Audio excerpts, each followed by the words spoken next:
Welcome back to the Eagle Eggs podcast. I'm your host, Henry Conti, the communications coordinator with the Bellbrook-Sugarcreek Local School District. This week we have boys basketball coach Donnie Tate on the podcast. We talk about the team's expectations, what he hopes to accomplish with his squad this year, and we find out what Grape G2 and salmon and asparagus have to do with one another. Also, if anybody listening to this has a text from Donnie Tate with an emoji in it, we want to see it. All that and more right ahead. So, Donnie, thank you so much for coming in. Thank you for joining the podcast. Just tell us really quick, how'd you get to Bellbrook Schools to become the basketball coach here? It was a long journey. I started off teaching and coaching in Bellbrook in Beaver Creek, in 1999. So I coached at Beaver Creek for a while. I was at Carroll for 5 or 6 years with 2 coaches there. And then I'm getting ready to start my 8th season. So about 8 years ago, took over for Coach Caldwell. Okay. Yeah. So you were at Beaver Creek and you were at Carroll, so we crossed paths. Okay. I was the sports writer in Xenia around 2002 to 2004. Okay. So I'm sure we crossed paths at some point. So I always like to kind of... Yeah, Charlie Back was the head coach. I was his assistant coach at that time at Beaver Creek, yeah. Gotcha. The girls were all the rage back then. Sure, Coach Zink and... Yep. Looking at your basketball season coming up, the 2023-24 team, what is... Every team kind of has a theme of what they go for. What is the boys basketball team's theme? So we've never done like a year-to-year theme. I think about 4 seasons ago, I started researching a lot about core values. I think I heard it mostly from Butler University basketball and their core values, the Butler way, and their core values they have, and then Centerville with Coach Cups is big on core value-based coaching. So I really just started researching and really understood what that meant. And so we started the acronym SOAR, strong, one, accountable, respectful. And the new We Eagle director, Hebrank, he's fully brought it down to the We Eagles program as well. You know, we have our youth camps. They all know it. You know, they know what SOAR is, and I'll ask them, we helped with the We Eagle tryouts, and you can ask them what's S, and they'll let us know strong. And they know we don't mean just the physical part, but, mental strong and good body language and things like that. So, so we started putting SOAR vertically on the back of our shirts. And we say, that's the backbone of our program is SOAR. So we just are continuing that ride. Our players year to year now have just fully embraced these core values, and usually anything that happens, good or bad, we can always go back to it, that they reacted the right way. What the core value says, how you should react to a situation, or hey, you didn't react, you could react better. How could you better have reacted in this situation? So I feel like it's helped us stay more level-headed in the program, during games, and we just have good conversations with that. So it's a principle-based system that the boys I'm proud of them for, just embracing what it is that we're trying to get through. And then when they leave, the seniors leave, I encourage them to come up with their own set of core values. What's important to you? Who do you want to be as a person? And what are 4 or 5 core values that you could set for yourself that will get you to where you want to be as a person? So for us as a program, we use those 4. Yeah, that's great. Take me through it one by one. S, strong, you already mentioned. It's physical, but it's more. Right, absolutely. And then O is one, one team together. Basketball, I had a parent meeting last night. Basketball is just different than other sports when it comes to roles. Like I say, with football, you tell anybody what position you play, and everybody already knows what your role is for the most part. Baseball, tell them what position you play, everybody knows what your role is. Where you hit in the lineup, everybody knows what you. Basketball, you're out there for offense and defense, and your role one year might be different than your role the next year. We had a great player a few years back, Drew Diorio, and his junior year he was playing, the forward spot, setting a lot of screens, ball screens, and handling it a little bit for us. And then his senior year he was our point guard. So we use that one as just, embrace the team, embrace your role on that team. And even in the same season, we have kids that will play JV and varsity, and their role on the JV team is going to be different than their role on the varsity team. So that we would want them to embrace just the team part of that and taking pride in the role that you fill for that team's success. A is accountable.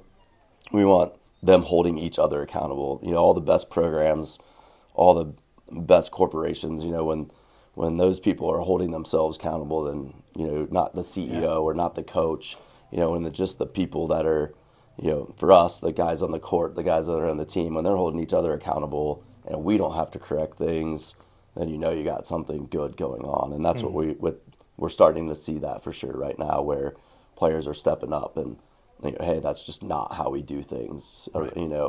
And then R is respectful. So we obviously on and off the court with parents, with teachers, the referees on the court. And so the parent meeting last night, as a coach, I had to do a lot of self-reflection with these core values too. Like me yelling at the referees isn't, embracing those core values, me not.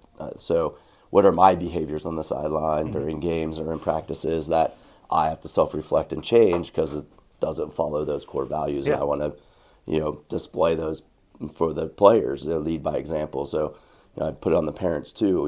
As parents during games or car ride home from games and things like that, what are actions you as parents can do to follow those core values as well, so that your son can have a great experience going through the program, whether that's 1 year that they're in the program or all 4 years that they're in our program. So, yeah.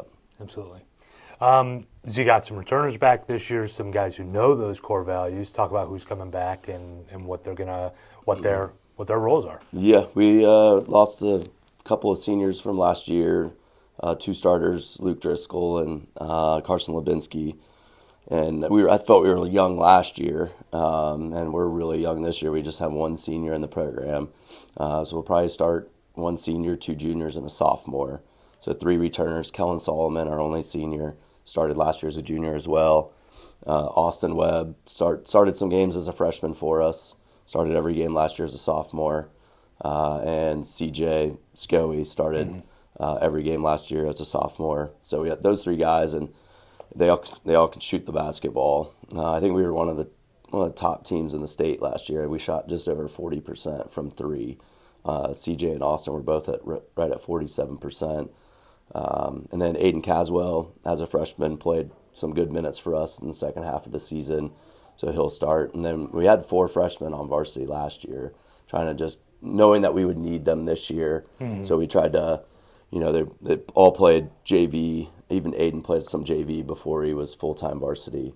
So Carter Sorrell, Cameron Reagan, David Gregory, we certainly expect those guys to contribute for us this year as well. So, so we're young again, and so it's crazy because I thought we were young last year.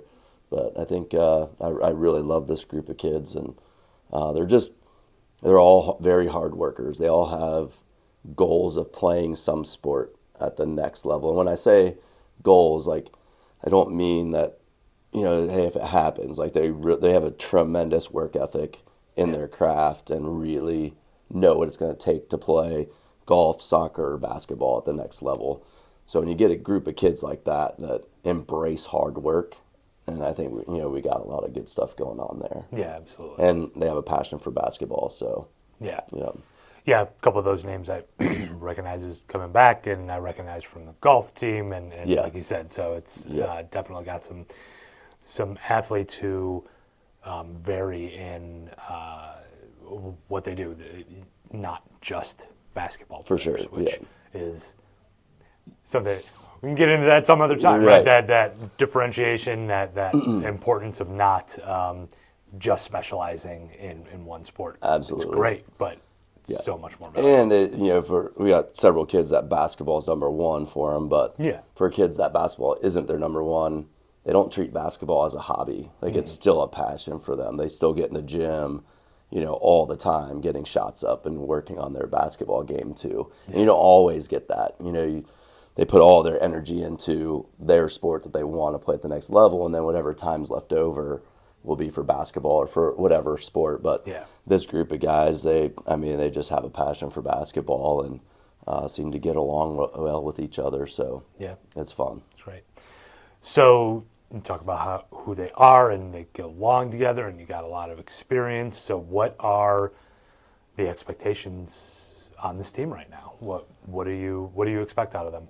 It's we're still trying to get them to gel. You're dealing with kids and with only one senior, so you're having kids that really are going to play together for the first time from senior, junior, sophomores, and so I think for us, we don't ever set any kind of goals, like win losses or win the league. I think you play your season out.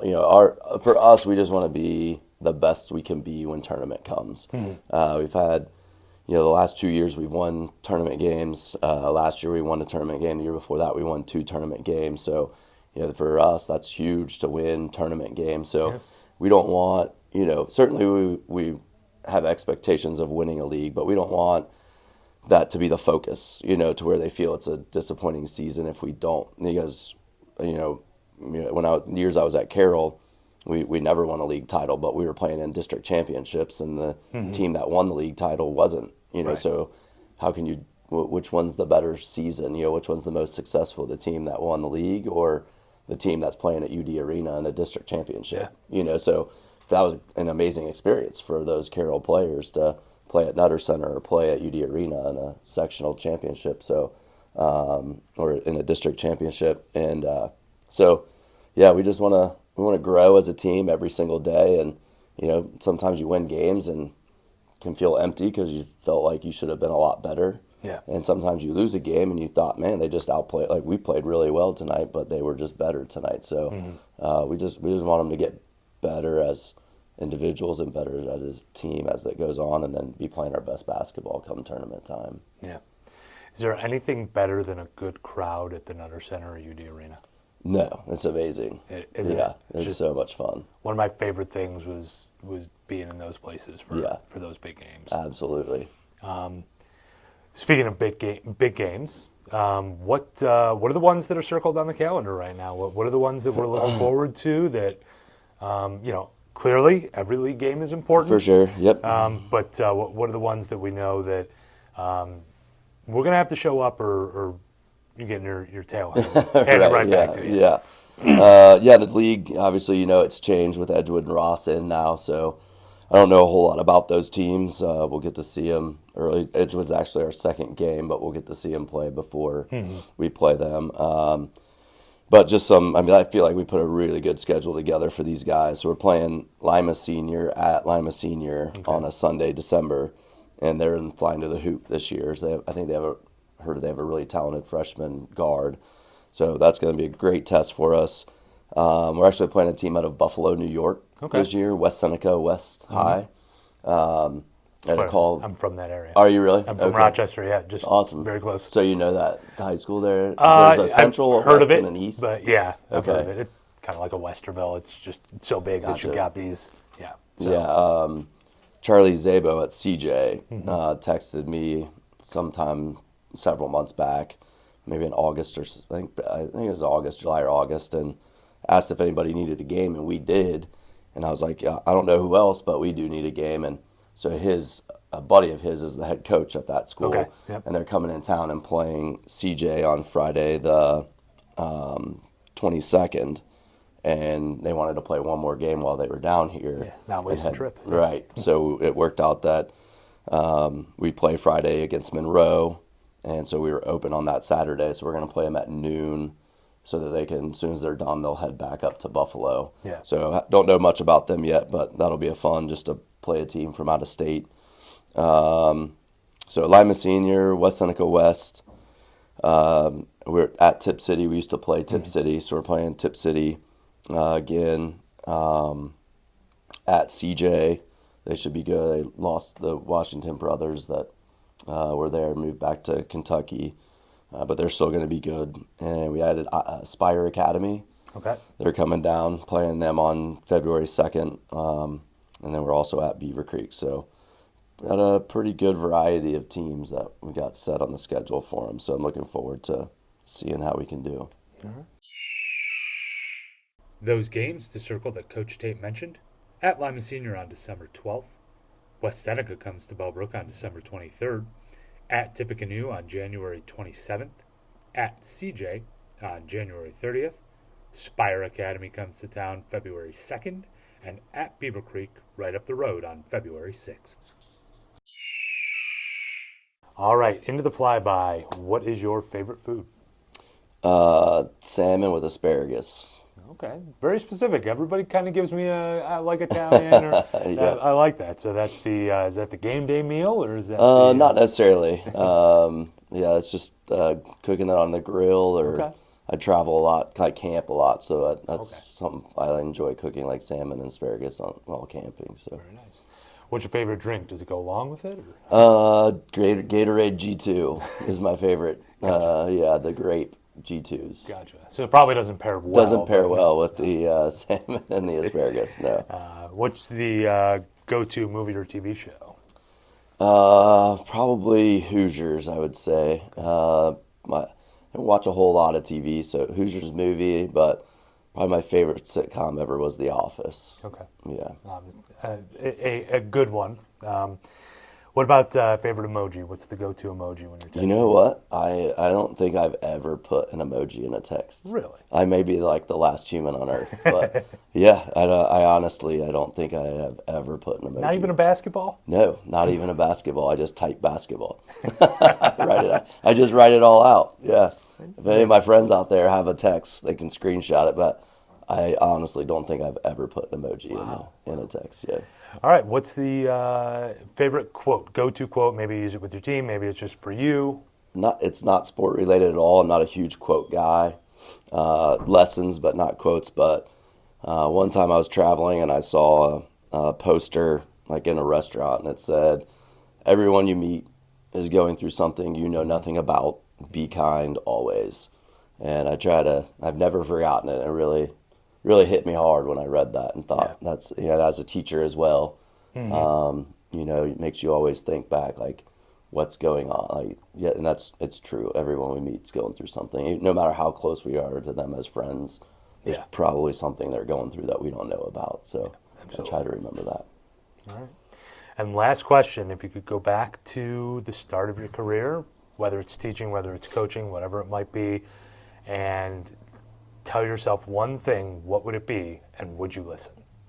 Well, it would probably be what we spent most of the time talking about, and it would be start some core values, embrace those core values, be all in on those core values, get all your coaches, all your players, parents, get the community, the Wheat Eagles, whatever the youth program, get them to buy into those and be all in on those core values. And I don't know that I would have listened, I think at that time when you're young and you want to win, it's X's and O's and making them tougher. But after going through it, you can worry a little bit less on the X's and O's and focus more on those core values and still get some wins out of it. So, yeah.